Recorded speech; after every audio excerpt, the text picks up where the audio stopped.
అలాగే పేదలకు దుప్పట్ల పంపిణీ కార్యక్రమంలోని, అలాగే పేదలకు ఆకలి తీర్చే విషయంలోని మన సూర్యోదయ సేవా సంస్థ అనేది ఎప్పుడూ ముందంజలోనే ఉంటుంది.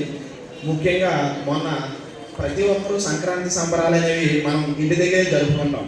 కానీ ఈ సంక్రాంతి సంబరాలు అనేవి ఒక వృద్ధాశ్రమం, అంటే మన తునికి దగ్గరలో ఉన్న వృద్ధాశ్రమంలో సంక్రాంతి సంబరాలు జరుపుకోండి. చాలా ఎక్సలెంట్ ప్రోగ్రామ్ అది.